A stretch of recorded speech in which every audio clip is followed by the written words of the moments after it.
Last December, Alexander Litvinenko was laid to rest in London's Highgate Cemetery in a lead-lined coffin. 3 months later, and his grieving widow is still coming to terms with his death. Like a normal human, I understood I lost him, but it still be here, you know, it's here. I don't lost him yet. One of the most active Russian dissidents of his generation, Litvinenko was poisoned with a radioactive cup of tea. Within 2 weeks, this fit, healthy man had wasted away. Alexander knew that he was a target. He knew that his killing is probably a matter of time. Unfortunately, he thought, like everybody else, of course, that they will never try to kill him in London. A former lieutenant in Russia's Federal Security Bureau, the FSB, Litvinenko was despised by the security forces for exposing their secrets to the world. In this video from a training camp for Russian special forces, recruits are using his face for target practice. When I first heard of Litvinenko's poisoning, I was horrified, but not surprised. In 2003, I interviewed and filmed with Alexander Litvinenko over several weeks here in London. At the time, I wondered about the effect of his work on his personal safety. But Litvinenko himself was convinced that London was his safe haven. Тяжело то, что я вдалеке от родины, я скучаю по своему дому, по своим друзьям. Но я хочу, пользуясь случаем, поблагодарить Англию, ту страну, которая приютила мою семью и по-настоящему ее защитила. Litvinenko knew better than most that the FSB, the old KGB, played rough. In 1997, he himself was recruited to work as an assassin. То есть задача была подразделения по заданию высших должностных лиц страны убирать неугодных людей. At first, Litvinenko thought the targets were crime bosses. But when he was ordered to kill billionaire Boris Berezovsky, who later became his friend and patron, he rebelled. I have this resource independent on Kremlin. Along with 5 of his colleagues, he went public. Органы ФСБ стали использоваться отдельными должностными лицами не в конституционных целях безопасности государства и личности, а в своих частных политических и меркантильных целях. Shortly after, Litvinenko was fired and then imprisoned. Меня уволили 10 января 1999 года. Личный приказ о моем увольнении был подписан лично Путиным. Litvinenko had actually met Putin the year before. He told Dateline in 2003 that he had drawn this flowchart for the then FSB director, showing links between the security service and organised crime. И вот пришел, ему все это честно, все это рассказал. Ну и мне через несколько дней мой товарищ посмеялся с управления собственной безопасности, говорит, нашел к кому ходить, говорит, к Путину пошел, говорит, понес эти материалы. Да он, ну и что, говорит, они над тобой посмеялись, ты дал ему телефон свой? А я другу говорю, откуда ты знаешь, что я ему телефон дал? Да он, говорит, дал команду его поставить на контроль, то есть на прослушивание. After being granted political asylum in Britain, Litvinenko continued to speak out.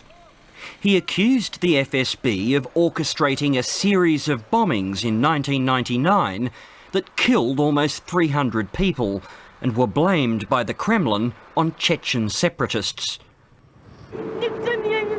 Litvinenko always knew he could pay a high price for betraying the secrets of the FSB.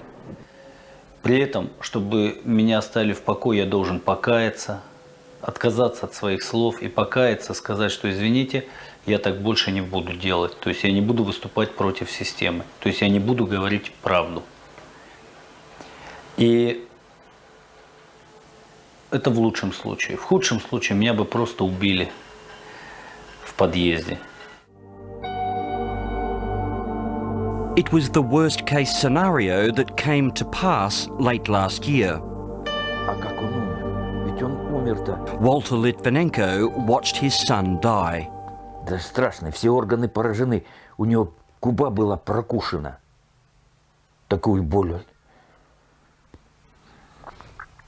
Прокусана губа. Изгрызены все губы были. Так он терпел. Единственное, уже перед самой смертью, когда я его подошел к нему, папа, как копчик болит. Жаловался он мне.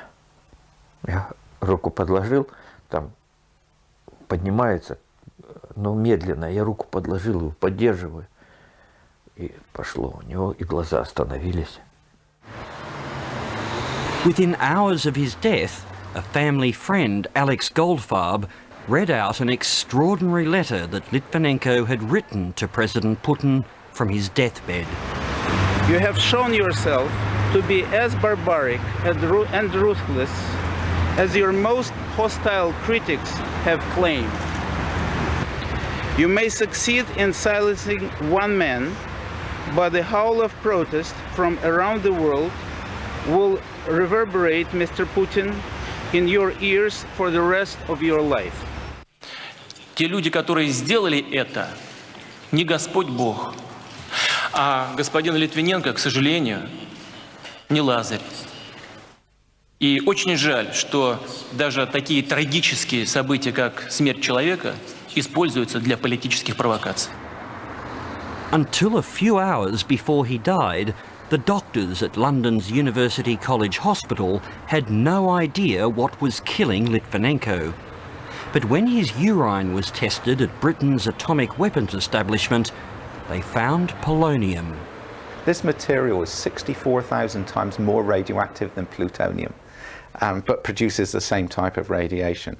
So you wouldn't taste it, you couldn't see it, you couldn't smell it. There's no way you could detect the fact that there was polonium in your food or in your drink. Professor Nick Priest helped British detectives investigating Litvinenko's killing. He once worked with Britain's Atomic Energy Authority, and he's an expert on nuclear laboratories in the former Soviet Union. He says that once polonium has been detected, it leaves a clear trail for investigators to follow. So it's not really like a paper trail, it's more like footprints in the snow because you can see which direction you're travelling in as well. So you can follow back from low levels of contamination to high levels of contamination. And that's what happened. Retracing Litvinenko's movements, investigators picked up a trail of polonium across London, in restaurants, offices and taxis. But that was just the beginning. The trail led Scotland Yard to Heathrow Airport and straight back to Moscow. Those who'd carried the polonium to Britain and met with Litvinenko left their own radioactive fingerprints. There are 3 suspects: Russian security consultant Andrei Lugovoi, his business partner Dmitry Kovtun, and a mystery man using the alias of Vladislav, who arrived in Britain on a false passport. The aircraft these men flew on, the taxis they caught and the hotel rooms they slept in all revealed traces of polonium. It is a major operation. The preparation 10 months. Oleg Gordievsky is the most important KGB agent to ever defect to Great Britain. He believes that Andrei Lugovoi, a former FSB officer who knew Litvinenko before he defected, was used as bait. About the beginning of the last year, Lugovoi started to come regularly to London. And he was obviously cultivating Alexander. And he's cultivating using money, promising money. The highest concentration of polonium was found in room 441 at London's Mayfair Millennium Hotel. Lugovoi and Kovtun checked into the hotel on October 31st, and Litvinenko went up to their room that afternoon. They're joined by a man introduced as Vladislav, another security consultant. At some point, Litvinenko is offered a cup of tea. Detectives believe that this was the delivery point for the fatal dose of polonium. It's thought the mysterious third man was a trained assassin. A few hours later, Litvinenko felt ill. Nobody knew exactly what it was, because when we write in hospital to say last words, like goodbye to Sasha, they let us go in to the room, because if they knew it is polonium, I never could go in. I could stay with him, I could touch him, I could kiss him.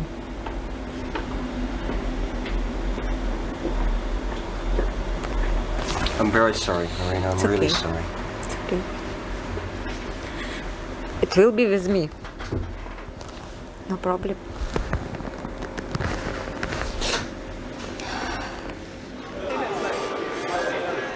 Armed with the forensic equivalent of a smoking gun, Scotland Yard detectives followed the polonium trail back to Moscow. They wanted to interrogate Andrei Lugovoi and Dmitry Kovtun, but the Russian authorities refused to let them quiz them directly. Lugovoi has denied having anything to do with Litvinenko's death. Нет, конечно. И более того, я хочу обратить внимание, что в деле Литвиненко я прохожу лишь в качестве свидетеля и даже не подозреваемого.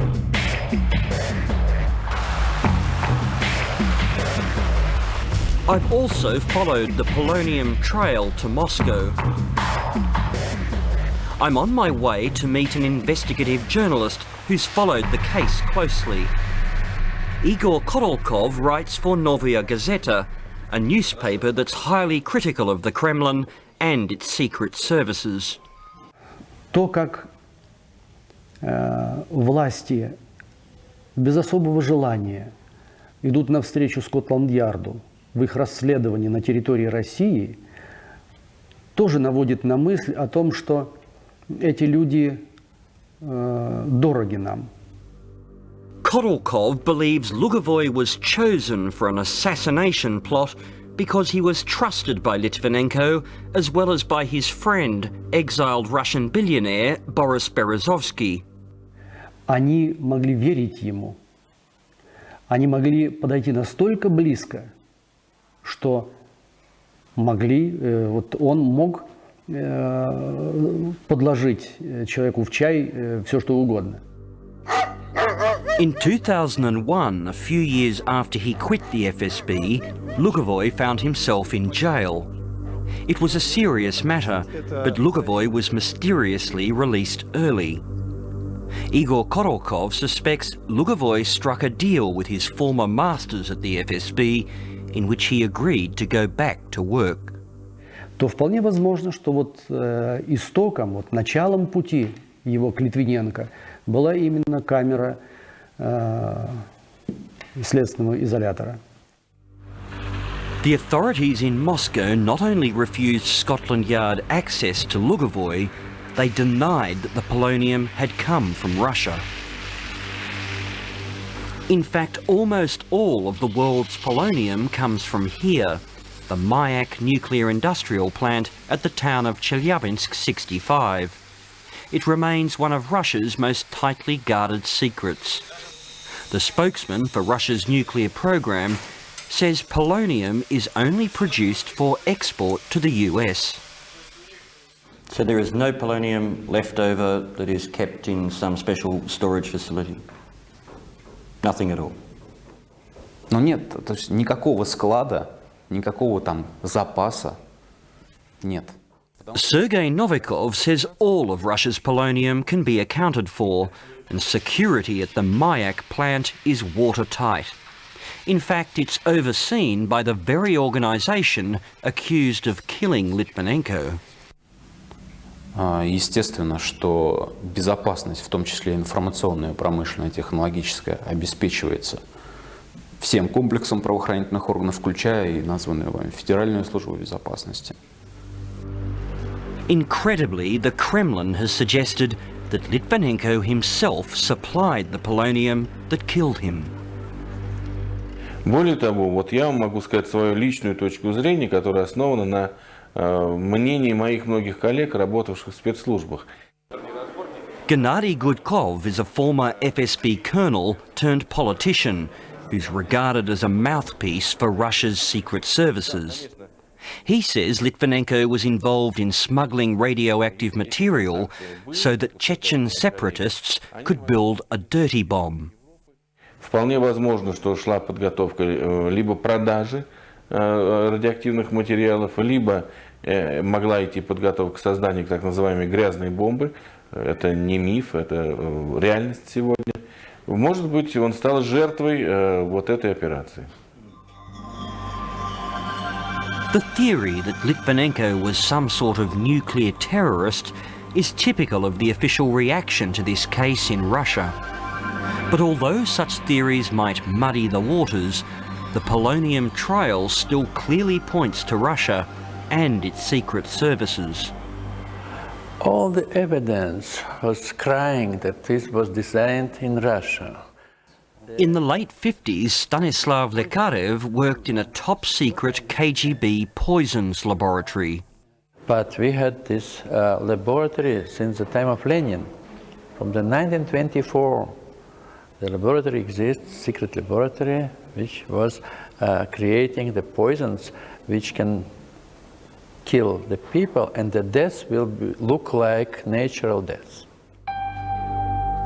In a remarkable admission, Lekarev told Dateline that Litvinenko was not the first victim of polonium. This is a photo of another KGB defector, Nikolai Hoklov, who was poisoned at a conference in Frankfurt in 1957.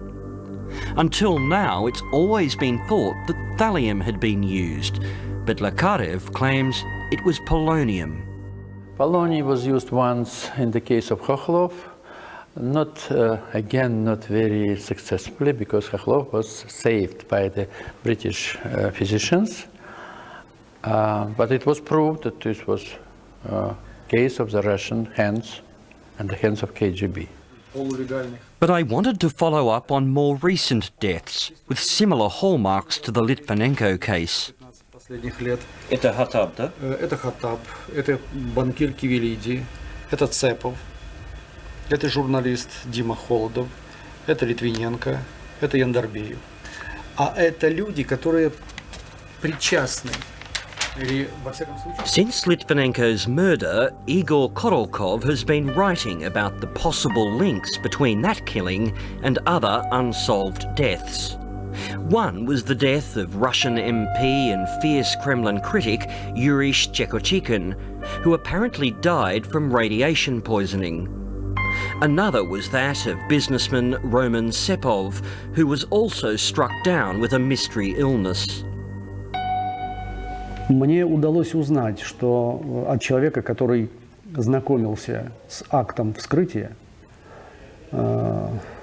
Цепова, о том, что в его организме нашли радиоактивный элемент, который превышает допустимую норму в 1 000 000 раз. The Kremlin was never directly linked to these two deaths, but there's no doubt that it was involved in the assassination of the former president of Chechnya in Qatar in 2004. Two officers from Russian military intelligence, the GRU, were charged with his murder. It was a diplomatic fiasco. The people arrested after this action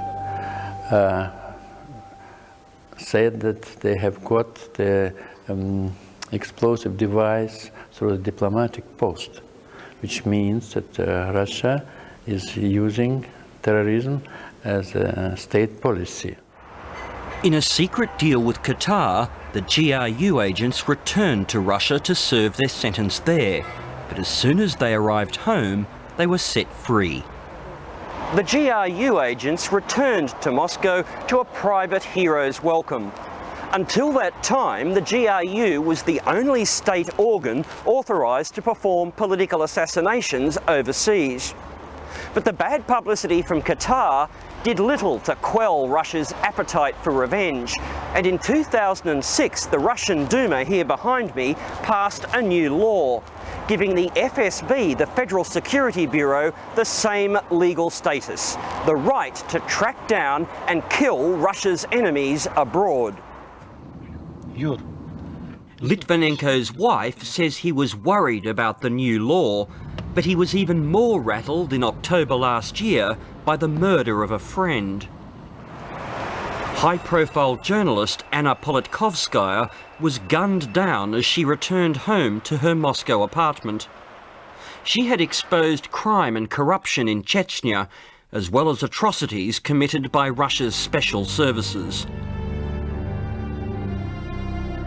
When we received this news, he couldn't believe it's happened to Zanya. He was shocked. Litvinenko immediately began investigating Politkovskaya's death, and he was poisoned just a few weeks later. So did the Kremlin kill Litvinenko to shut him up? Not according to former FSB officer Gennady Gudkov. Поэтому говорить о том, что этот человек может представлять опасность для российского государства, ну, невозможно. Просто невозможно. Это вот за пределами здравой логики. But the use of polonium points to an official operation, according to KGB defector Oleg Gordievsky. He says the FSB convinced Putin there would be no clues pointing to murder. They deceived their president. The Russian word is президента подставили, which means they put the president in an embarrassing situation because he believes his FSB. Владимир Владимирович Путин.